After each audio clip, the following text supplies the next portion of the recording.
2022년도 새해가 밝았습니다. 우리 옆에 분 한번 서로 얼굴을 바라보면서 묵례로 한번 인사하십시다. 새해 하나님의 축복 많이 받으시기 바랍니다. 인터넷 통해서 우리 예배하시는 성도님도 서로 옆에 계신 분에게 마음으로 인사해 주시기 바랍니다. 이 새해 새로운 한 해를 주신 하나님께 영광과 감사와 또한 존귀를 올려드립니다.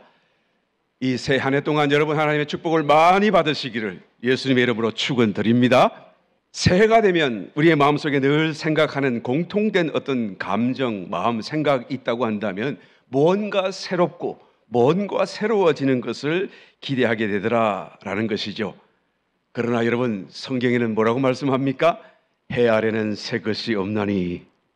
제가 여러분의 기대를 확 꺾어서 죄송합니다만 2년이 지나가고 새년이 다가와도 똑같은 년이다. 이 해가 지나가고 저 해가 오더라도 똑같은 것이다. 이 해 아래는 같은 것이 새 것이 없다라고 성경이 말씀하고 있기 때문에 그런 것입니다. 여러분, 새 것은 신앙 안에 있는 거예요. 하나님 안에만 있는 것입니다. 할렐루야. 새 것은 우리가 하나님 안에서 찾아야 되고 신앙 안에서 찾아야 우리가 비로소 새 것을 체험적으로 소유할 수 있게 되더라라는 것이죠.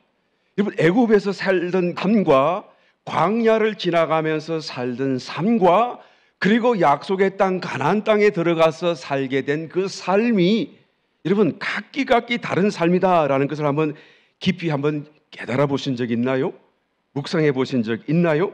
광야 애굽의 종살이를 할 동안에는 그 종살이였죠.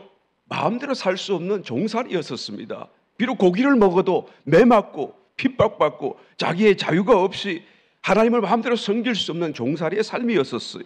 그래서 해방되었습니다. 광야, 이제는 약속의 땅 가나안 땅을 향하여 갑니다. 그러나 여전히 광야 길 노중의 삶은 완전하지가 않죠.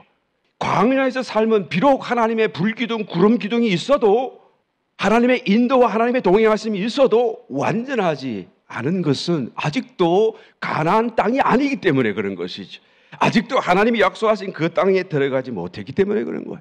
가나안 땅 안에서 사는 삶이라고 하는 것은 여러분 정말 다른 삶이에요. 여러분이 아시든지 모르시든지 정말 다른 삶이에요. 그 가나안 안에서 물론 하나님의 인도, 하나님의 동행하심이 있어요.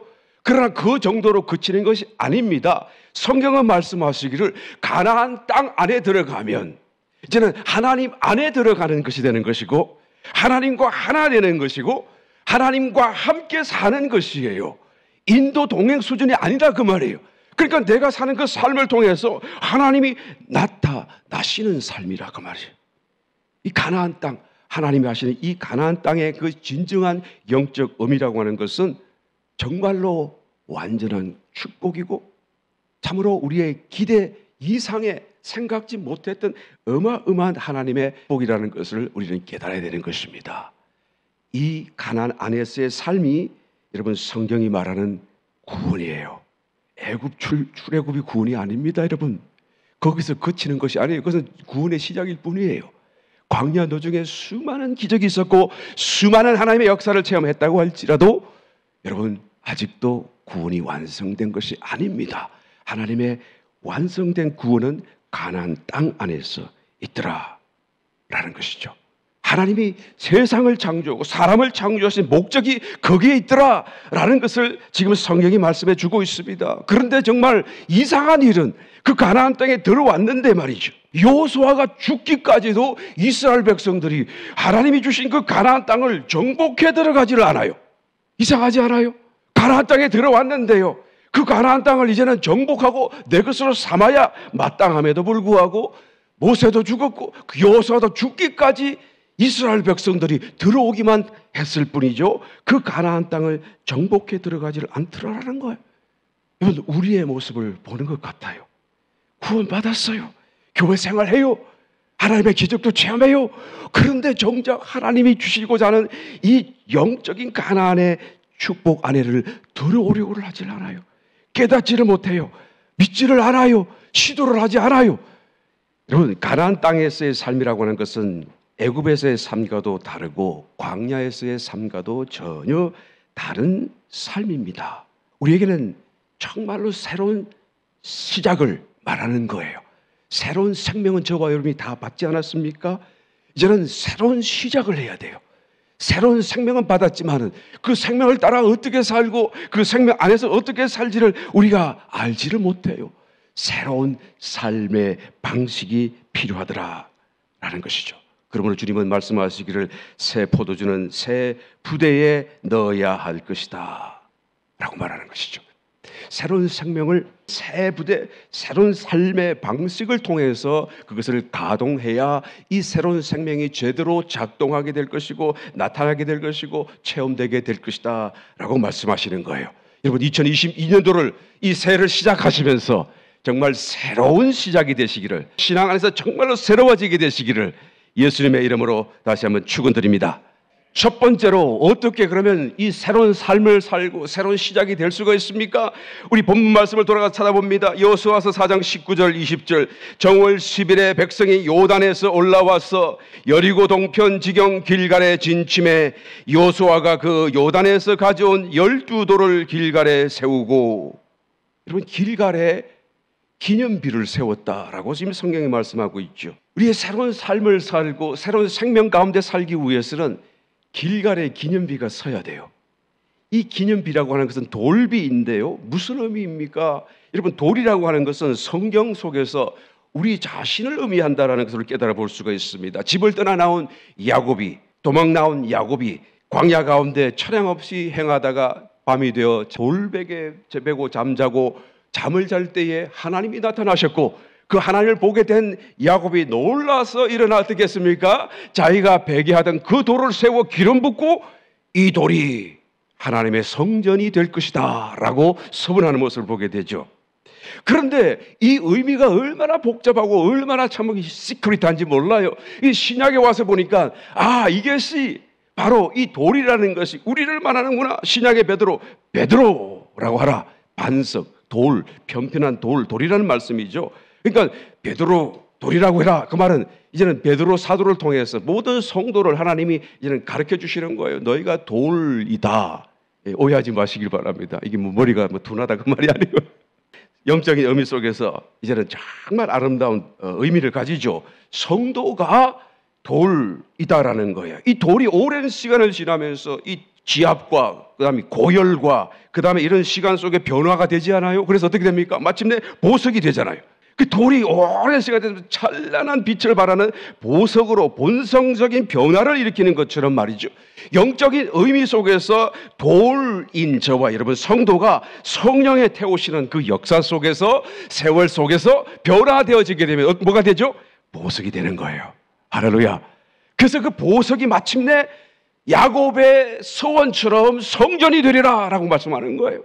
저와 여러분들이 다 서로 짜여서 건축되어 가지고 교회가 되고 이것이 나중에 요한계시록 마지막 장에 와서 보니까 새 예루살렘 성이 되더라라는 거예요.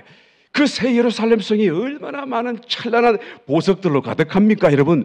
그 보석이 저와 여러분이라는 것을 말하는 것이죠. 그것이 하나님께서 영원히 거처할 성전으로 삼으시는 것입니다. 그러므로 요단강에서 건져온 12돌이라고 하는 것은 이스라엘의 12지파를 상징하는 것이죠. 오늘날 저와 여러분 성도 참 이스라엘 백성 된 저와 여러분을 영적인 의미 속에서 상징하는 것이죠. 그래서 물에서 건져냈어요. 침례를 통과한다 그 말이에요. 그래서 장사 지낸 바 되고 다시 부활하여 나오는 생명, 새 생명. 저와 여러분이 받은 이 새 생명 가운데 살게 된, 부활하게 된 성도를 의미한다라는 것을 우리는 여기서 알아야 되는 것이죠. 가나안의 첫 성읍인 약속의 땅에 들어가자마자 그 길갈이라고 하는 그 성읍에서 이 돌을 딱 기념부를 세웠다고 하는 그 의미는 이제 이 가나안의 삶은 애굽에서 삶과도 다르고 광야에서 삶과도 다르고 이제는 이 돌처럼 부활 생명으로 살아라 그 말이에요. 부활 생명으로 살아가야 된다라는 것을 상징적으로 의미하고 있습니다. 여러분 옛 생명으로 산다는 것과 새 생명으로 산다는 것의 그 차이를 한번 곰곰이 생각해 보셨나요? 내가 앞으로는 선한 일을 하리라. 이제는 깨달았으니까 성경적으로 내가 좀 배웠으니까 하나님 일만 하겠다. 그리고 남을 위하여 사랑하며 살겠다. 무슨 결심을 하잖아요. 이 새해가 되면 늘 하는 그 결심처럼 말이에요. 신앙 안에서 결심하잖아요. 이런 결심이 비록 좋은 것일지라도 새 생명 가운데 행하는 것과는 다른 것입니다. 새 생명이 아니에요. 새 생명으로 산다는 것과는 다른 것입니다. 그것은 마치 성경에서 말하는 좋은 것들을 내가 내 힘으로 기독교적으로 살고 성경적으로 살겠다 그런 의미밖에 되지 않아요.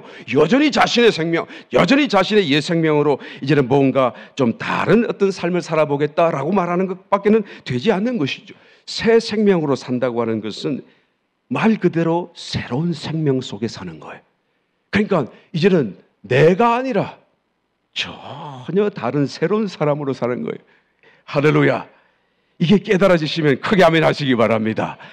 이제부터 내가 새로운 것을 하며 살겠다라는 것이 아니고요, 전혀 다른 사람이 되어서 사는 모습이 바로 새 생명 가운데서 행하는 것이고 사는 것을 의미하는 것입니다. 그러므로 내가 진정 영적인 의미 속에서 가나안 땅에 들어와서 살고 또 새 생명 가운데 살고 있다고 한다면 나는 내가 봐도 예전의 내가 아니다라는 느낌이 나와야 돼요. 남이 보고 사람이 너무 달라졌어요, 그렇게 볼 수 있으면 너무 좋겠고요. 그렇지 않더라도 벌써 내가 내 속에서부터 내가 이렇게 바뀌었네, 내적인 인식과 느낌이 확실하게 일어날 때에 그때서부터 내가 새 생명 가운데 살고 있다는 것을 말할 수 있는 것입니다. 사도 바울은 갈라디아서 2장 20절에 내가 그리스도와 함께 십자가에 못 박혔나니 그런즉 이제 내가 산 것이 아니요 오직 내 안에 그리스도께서 사신 것이라. 아멘. 그러니까 자기는 내 안에 예수님밖에 없고 나는 아예 없다라는 고백을 하는 거예요. 말로만 그런 것이 아니고 정말 그렇게 느끼는 것이고 정말 그렇게 인식하는 것이고 정말 자기 자신을 찾아볼 수가 없게 됐다라는 사실을 고백하는 거예요. 내가 아직도 사는 것은 나는 예수님을 믿는 것밖에 없고 나는 내가 있는지 없는지 모르겠다. 내가 사는 것이 아니라 주님께서 내 속에서 살고 계신다라고 고백하는 것을 보게 되는 줄 믿습니다. 할렐루야. 이게 새 생명 가운데 사는 모습이에요. 새 생명 가운데 살게 되시기를 예수님의 이름으로 다시 한번 축원합니다. 그런데 어떻게 살아야 되죠? 한 번도 살아본 적이 없어요.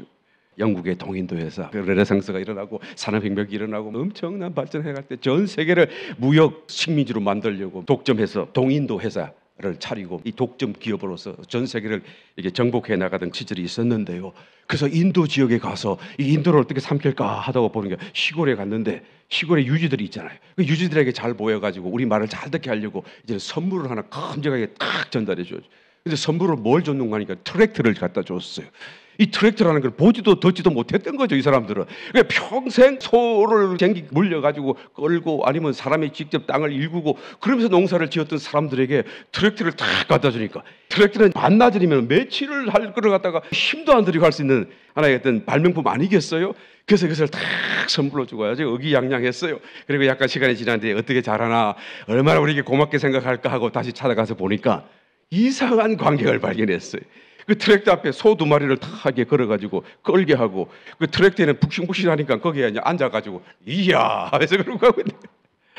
여러분 한 번도 본 적이 없어요. 어떻게 해야 되는지를 모르니까 말이에요. 우리의 새 생명을 갖다가 하나님이 이렇게 축복해 주셨음에도 불구하고 이렇게 엄청난 성육신, 십자가, 고난, 부활 성전하시면서 주신 그 새 생명을 우리는 한 번도 체험해 본 적이 없고 살아본 적이 없어요. 어떻게 해야 될지 몰라요. 여러분 새 생명으로 따라 살기를 원하십니까?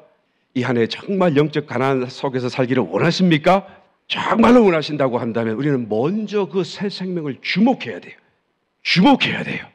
들어야 할 거 아니겠어요? 소리를 들어야 할 거 아니에요? 어떻게 하라? 들어야 순종도 할 게 아니겠습니까? 여기서부터 시작되는 것입니다. 할렐루야. 올 한 해 새 생명을 주목하는 저와 여러분 되시기를 예수님 이름으로 축원합니다. 이미 체험도 하고 알고 있는 성도라도 이것을 주목하고 그것을 따라 순종하여 사는 삶이 들쑥날쑥하는 것이 참 많아요. 좀 더 체질화되는 것이 필요합니다. 좀 더 영적인 훈련과 연습 속에서 그것이 완전히 내 것이 되기를 이 새해는 반드시 이루어지시기를 예수님 이름으로 축원합니다. 기도하시듯이 일상의 순간순간 매일매일 내면에서 일어나는 소리에 귀를 기울이시게 되시기를 예수님 이름으로 축원합니다.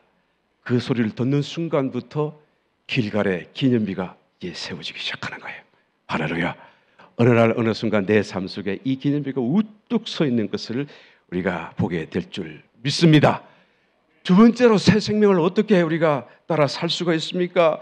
여호수아서 5장 2절 3절 그때의 여호와께서 여호수아에게 이르시되 너는 부싯돌로 칼을 만들어 이스라엘 자손들에게 다시 할례를 행하라 하시매 여호수아가 부싯돌로 칼을 만들어 할례산에서 이스라엘 자손들에게 할례를 행하니라. 할례를 시행했습니다. 이스라엘 땅 가운데 들어가자마자 가장 먼저 행한 것이 이제는 기념비를 세우고 할례를 시행했다라는 것이죠. 할례는 무엇을 의미합니까? 여러분, 육신을 끊는 거예요. 육을 끊는 거예요. 왜요? 새 생명은 옛 생명과 함께 할 수 없기 때문에, 하나님은 죄와 함께 하실 수 없기 때문에, 새 생명은 하나님의 생명이십니다. 그렇죠? 그리스도의 생명 아닙니까? 그러므로 죄악으로 물든 우리의 옛 생명으로 함께 할 수가 없어요. 육과는 함께 할 수가 없어요. 출애굽기 4장에 보게 되면 모세가 하나님의 사명 소명을 받고 이스라엘을 구출하기 위하여서 이제 하나님의 지팡이를 손에 들고 가족과 함께 이제 애굽 땅으로 내려가는데 길 가던 그 숙소에 갑자기 하나님의 천사들이 나타나서 모세를 죽이려고 하는 거예요. 깜짝 놀랐습니다. 그래서 옆에 보고 있던 그 아내 된 이방 여인 십부라가 놀래가지고 어떻게 하죠? 부싯돌을 탁 차도로 깨뜨려 날카롭게 만든 부분을 가지고 아들에게 양피를 확 빼고 피가 별들들 흐르는 그 손에 양피를 들고 모세의 발 앞에 팍 던지면서 이는 진정 나의 피난편입니다 라고 말할 때 여호와의 사자가 모세를 죽이려고 하다가 떠나가게 되신 것을 성경이 기록해요. 저는 이 말씀을 처음 읽었을 때 참 이해할 수 없었어요. 하나님이 어떻게 명령을 해놓으시고 잊으셨나? 하나님이 말씀하시는 것과 하나님의 천사들이 이 소통이 안 되는 건가? 왜 하나님이 일하라고 명령하라고 가기 싫어하는 사람 못 가겠다고 하는 사람 억지로 그래가지고 가라 그래 놓고는 그리고 가는데 어떻게 그를 죽이려고 하시냐 그 말이에요. 이게 앞뒤가 전혀 맞지 않는 상황이 벌어진 것을 보게 되는 것입니다. 일을 시켜놓으시고 일을 하기도 전에 죽이려고 한다는 것이 여러분 이해가 되세요? 저는 한동안 괴로움을 당했습니다. 이 부분에 있어서 하나님이 왜 그러셨나? 모르니까 덮어두고 또 읽을 때마다 그냥 건너뛰고 덮어두고 그러다가 말씀을 더 깨닫고 읽고 묵상하다 보니까 이제는 조금 알 듯 합니다. 여러분, 할례의 명령을 순종하지 않은 채로는 하나님의 거룩한 성욕, 사역을 감당할 수 없어요. 여러분, 하나님의 사역을 한다는 것은 하나님을 모시고 가는 거잖아요. 하나님과 함께 동행하는 것 아닙니까? 그런데 하나님이 함께 하시는데 하나님 말씀을 어겼어요. 할례를 행하지 않았어요. 순종하지 않았습니다. 죄입니다. 죄와 함께 하나님이 동행할 수가 없는 것입니다. 하나님과 함께 할 수 없는 것입니다. 그러니까 죽이려고 하시는 것이죠. 물론 하나님은 벌써 나중에 일어날 일을 다 아시기 때문에 아마 페인트 모션으로 하신 거 아닐까 그런 생각이 듭니다만은 함께 할 수 없다는 것을 명백하게 우리에게 보여주시는 것이죠. 우리가 이 한 해 새 생명 가운데 행하고 주님과 함께 살기를 원하고 주님과 하나 되기를 원하신다고 한다면 여러분 죄를 끊어야 돼요. 할례를 시행해야 됩니다. 육을 끊어야 됩니다. 육이 무엇이죠? 죄로 물든 옛 생명, 그 옛 생명으로부터 솟아나오는 모든 것들이 다 육이에요. 그래서 하나님 성전에 들어가서 제사장이 제사를 집전할 때 땀이 안 나도록 해야 돼요. 아무리 급해도 뛰면 안 되고 이 세마포옷이 땀으로 젖지 말도록 하나님 명령하신 이유가 우리 육에서 이 탁 솟아나오는 그런 것이 없어야 된다. 그 말씀을 하는 것이죠. 그러니까 죄로 물든 옛 생명으로부터 솟아나오는 모든 것들이 다 육인데요. 우리의 혈기도 육이죠. 우리의 고집도 육이죠. 우리의 완고함, 강박함, 집착, 탐욕, 시기, 질투, 분냄 이런 모든 그 중에서도 교만함은 우리의 가장 먼저 해결되어야 할 육신 중에 육신입니다. 왜요? 바로 사단의 본성과 직접적으로 연관되어져 있기 때문에 그렇습니다. 이 사단은 교만 덩어리고 교만 그 자체예요. 이사야서 14장 13절 14절 내가 내 마음에 이르기를 내가 하늘에 올라 하나님의 뭇별 위에 나의 보좌를 높이리라. 내가 북극 지폐의 산 위에 자정하리라. 가장 높은 구름에 올라 지극히 높은 자와 비기리라. 하나님과 내가 비교보겠다는 거예요. 자기가 지음을 받았는데 하나님이 그를 좀 영광스럽게 높였다고 하여도 겸손해야 될 피조물이 어떻게 하나님과 내가 높여 비교보겠다라고 말을 생각을 할 수가 있죠. 이 사단은 교만한 자이고 교만 덩어리다라는 것을 여기서 우리가 찾아볼 수가 있는 것이죠. 그런데 사단은 언제나 자신을 숨기잖아요. 거짓의 아버지로서 자신이 드러나지 않도록 뱀을 덧입고 들어와 가지고 아담과 하와를 유혹했고 지금은 또 다른 사람과 환경을 덧입고 숨어서 우리 뒤에서 작업을 하는 거예요. 항상 자신을 숨깁니다. 그러니까 이 교만이라는 것이 잘 몰라요, 자신은. 교만한 사람은 자기가 교만한지를 잘 몰라요. 사단이 지금 들어와 있어 그 마음을 작동하기 때문에 더더군다나 그것이 잘 자기에게는 가리워져 있는 것이죠. 그러니까 자기는 교만하지 않다라고 생각하고 자기는 겸손하다고 생각하죠. 어느 부인이 목사님이 찾아와가지고 목사님 나는 매일 죄를 짓는 것 같습니다. 왜요? 나는 거울을 볼 때마다 내 얼굴이 너무 이쁜 것 같아요. 목사님 이것도 교만이죠. 이게 더 회개해야 되죠. 그랬더니 목사님이 딱 보시더니 그거 회개 안 해도 되실 것 같습니다. 그래서 교만의 죄가 아니라 착각의 죄인 것 같습니다. 네, 착각도 모르지만 교만도 잘 몰라요. 할례는 혼자 할 수가 없는 거 아니겠어요? 그러니까 이런 유견한 것을 자를 적에는 옆에서 도와주어야 돼요. 서로 도와줘야 됩니다. 교회 안에서 서로가 서로를 도와서 할례를 시행해 가야 됩니다. 옆에 분이 도와줘야 돼요. 어떤 말을 들을 때 가만히 꾹 참고 돌아서지 말고 아이고 이런 말은 좀 교만한 말씀 같네요. 아주 정면에서 그 말을 좀 해주시기를 바랍니다. 이거 혈기 아닙니까? 이런 고집은 한 번 더 기도해야 되는 거 아닙니까? 여러분 좀 얘기를 해주셔야 돼. 새해는 여러분 우리 교회가 스스럼 없이 서로를 좀 이렇게 질타해 줄 수 있는 분위기가 되었으면 좋겠어요. 저는 이 신앙의 길이라는 것이 수도자의 길을 가는 거 아닙니까, 여러분? 어거스틴이라고 초대 교부는 자기에게 레이나라고 하는 제자가 한 사람이 있었어요. 그래서 자기가 무슨 부탁하고 시킬 일이 있어가지고 레이나 하고 불렀는데 대답이 없어. 그래서 분명히 자기 옆에 방에 있는 걸 내가 아는데 다시 불렀어요. 레이나! 그랬더니 대답이 없어요. 이 소리가 분명히 들릴 텐데 평상시에 같으면 얼른 쫓아왔을 텐데 내가 아는데 그래서 옆에서 속에서 부하가 설설 올라와 싹 옆으로 방에 가가지고 문을 활칵 열고 보니까 깜짝 놀랐습니다.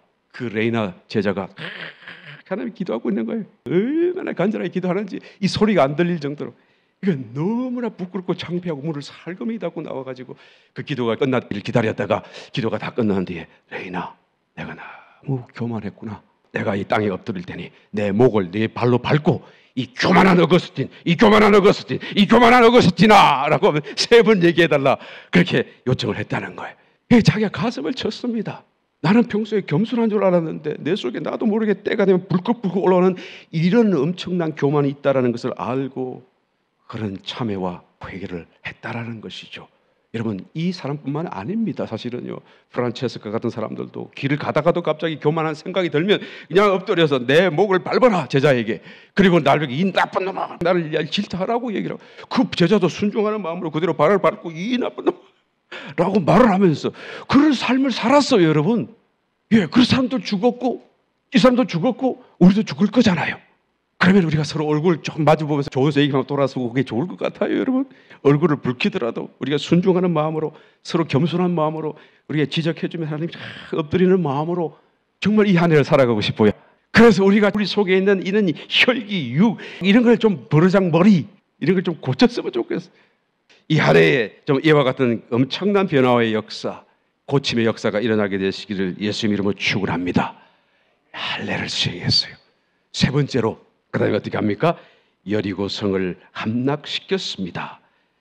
가나안 입성이라고 하는 것은 하나님의 약속의 끝이 아닙니다. 완성이 아니에요. 정복 역사의 시작이죠. 여리고성의 함락은 이후에 일어날 모든 가나안 성읍들의 함락, 정복 역사의 어떤 샘플이 되어진 것입니다. 가나안 땅이 천국을 비유하는 것도 아니에요. 천국을 상징하지도 않습니다. 여러분 오해해서는 안 돼요. 그리고 천국에 가서도 그러면 맨날 전쟁하고 정복하고 정복해야 됩니까? 그렇지 않잖아요. 이 가나안 땅을 비유하는 것은 이스라엘의 역사를 이야기하고 세계의 역사를 이야기하려고 하는 것이 아니라 하나님의 형상대로 지원받고 하나님의 은혜로 구원받은 저와 여러분 우리의 존재, 우리의 사람들의 이야기예요. 구원받은 성도의 존재와 내면에서 일어나고 있는 그 치열한 전쟁 이야기가 이 가나안 정복 이야기인 것을 우리가 깨달아야 될 것입니다. 무엇이 그러면 여리고입니까? 우리가 우리 속에 진 구원받기 전부터 본래부터 가지고 진을 치고 철벽같이 가로막고 있는 어떤 것들 또 구원받은 이후에라도 내가 신앙생활 잘못하는 가운데 깨닫지 못하는 가운데 더해져 가지고 새로운 어떤 방어막 같은 것이 생겨나고 벽 같은 것이 생겨난 이런 모든 것들이 다 여리고 성읍이 된다라는 것이죠. 이것은 할례 대상의 육과는 다른 것입니다. 오히려 그런 육에 의해서 육이 자꾸 드러나고 자꾸 반복적으로 실행되고 육이 자꾸 불쑥불쑥 나옴으로써 이제는 굳어진 거예요. 그래서 성경은 견고한 진이라고 고린도후서 10장 4절에서 말씀하고 있지 않습니까?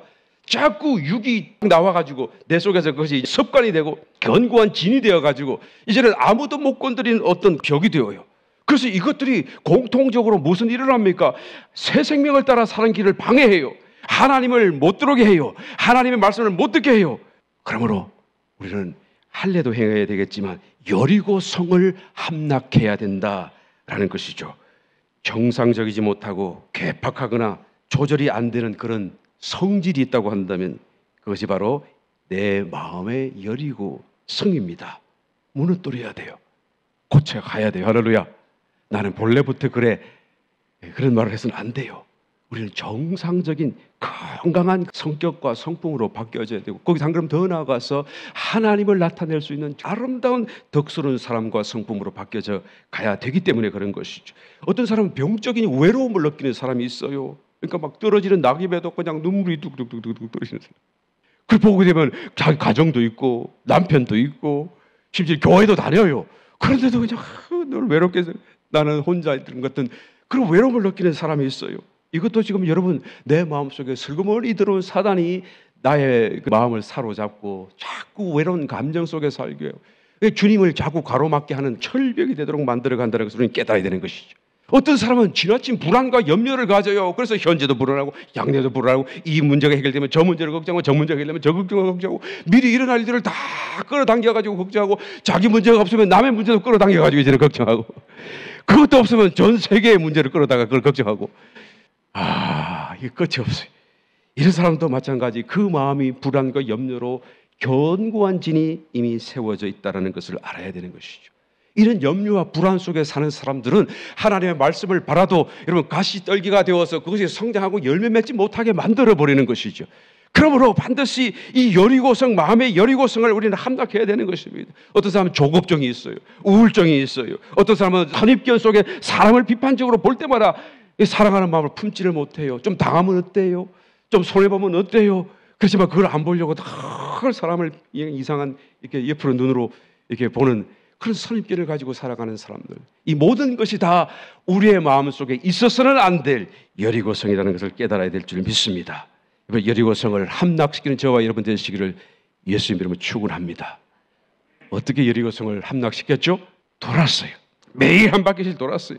매일 자신의 여리고성을 우리는 생각하며 믿음으로 돌아가야 될 것입니다. 돌아야 돼요. 무너져 내리기를 우리는 믿음으로 바라보면서 기도하면서 돌아야 돼요. 내 마음속에 이것이 있음을 깨달아야 돼요. 내 마음속에 괴팍한 성질이 있고 내 마음속에 외로움이 있고 염려, 검심, 조급증, 우울증 모든 것들이 다 나에게 있음을 내가 보고 깨닫고 그것이 사라지는 것을 우리가 기대하며 믿음으로 우리는 매일같이 기도해야 될 줄 믿습니다. 세상에 노래 가운데 가시나무라는 노래가 있잖아요. 저는 그 노래를 처음 봤을 때 참 신통하다. 이 세상 노래가 어떻게 이렇게 그 내용이 꼭 복음적이고 성경적일까? 정말 이상하게 생각을 했거든요. 여러분 잘 아시죠? 아니면 너무 이렇게 세상과 구별된 거룩한 삶을 사시기 때문에 모르십니까? 네, 혹시 모르실까 봐 제가 가사를 읽어드릴게요. 바람이 불면 그 메마른까지 서로 부대끼고 울어대고 내 속에 내가 너무나 많아 이런 얘기예요. 당신의 쉴 곳이 없네. 주님을 상상하게 하는 그런 내용이죠. 이야, 참 신통하다. 어떻게 세상 노래가 이런 가사가 있을 수 있지? 알고 봤더니 이 가사를 작사하고 작곡했던 그 사람은 이제 지금 목사가 되어 있더만요, 보니까. 그리고 이 노래를 받아가지고 히트를 치고 세상에 대유행을 시켰던 그 가수, 유명한 가수가 있죠. 그 가수는 처음 예수님을 안 믿었는데 이 노래를 부르고 몇 년 뒤에는 그 처음 지었던 그 사람 다니는 교회를 함께 다니기 시작해. 참 놀랍습니다, 여러분. 이게 정확하게 복음이라고 말하지 않음에도 불구하고 정확하게 주님이라고 말하지 않음에도 불구하고 그런 성경적인 내용을 갖고 계속 부르게 했더니 그렇잖아요. 한 가수가 자기의 어떤 곡을 이렇게 발표할 때는 적어도 50번 이상을 그걸 맹 연습을 한답니다. 50번 이상 똑같은 노래를 또 부르고 또 부르고. 그러니까 그 노래가 자기 몸에 막 얼굴에 존재에 젖어들지 않겠어요? 그리고 그것이 한번 히트가 되면 얼마나 또 많이 부르겠어요. 여기도 부르고 저기도 부르고 자기의 온 생각과 삶이 이 노래로 가득 찰 겁니다. 그러니까 어떻게 되죠? 결국엔 자기가 못 이겨서 교회로, 자기 제 발로 교회로 가가지고 예수를 믿게 되었다는 참 아름다운 이야기를 제가 들었어요. 연예인이 예수님 믿기가 얼마나 어려운가요? 그런데 아무도 전도 안 했는데 그 노래만 불렀는데도 결국 자기가 차다가 자기 발로 교회를, 그래서 거기 찾아가가지고 이제는 신앙생활을 한다는 얘기를 듣고, 이야, 그러면 그렇지. 그 내용이 나중에 지연분이 이제 간증을 할 때 들어보니까 자기가 하나님의 은혜로 이 곡을, 또 이 내용을 깨닫고 그 자리에서 적극적으로 한 10분 만에 이 곡을 만들었다라고 말하며, 자기의 평생에 이 노래만큼은 자기 속에서부터 지어낸 노래인 것을 고백하는 것을 들어봤습니다. 여러분, 찬송가라 해도 과언이 아닐 정도로 그 노래가 우리의 모습을 나타내는 것이 아닐까, 그런 생각을 해보는 것이죠. 여러분, 정확하게 성경 말씀이, 또 정확하게 주님의 이름을 말하지 않아도 그런 내용으로 반복하여 노래하고 부르고 고백함으로써 어떻게 되었다고요? 자기도 주님께로 이끌림받고 구원받고 교회 가게 되었다는 이 사실 앞에서, 또 평신도가 목사가 되었다는 이 사실 앞에서 우리는 뭔가 많은 걸 깨달아야 돼요. 매일 한 바퀴 돌으세요. 여리고성 무너뜨릴 수 있습니다. 할렐루야. 우리의 마음속에 있는 정말 없어져야 할 것, 모든 하나님의 길을 가로막고 있는, 하나님의 축복을 가로막고 있는 것을 우리는 무너뜨릴 수 있어요. 일곱째 날은 어떻게 하라고요? 7바퀴를 돌아요. 제사장이 나팔을 크게 불고 함성을 지르고 선포하고 7바퀴를 돌아라. 여러분, 7째 날은 교회 오는 날이에요. 교회 와서 이 설교가 제사장 나팔 소리잖아요. 이 나팔 소리를 듣고 속으로 아멘, 아멘, 아멘.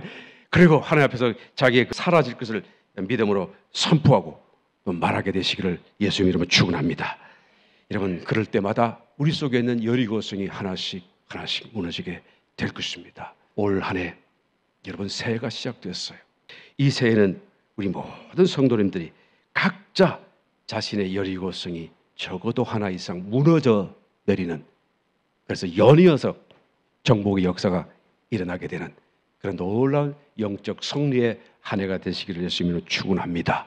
이 새해가 이제까지 있었던 또 하나의 새해가 아니라 정말로 다른 새해로서, 정말로 이제까지 없었던 내 삶의 새로운 어떤 삶을 시작하는 한 해가 되도록 우리가 만들어가야 될 줄 믿습니다. 예수님의 축복이 넘치게 되시기를 다시 한 번 더 주님의 이름으로 축원드립니다.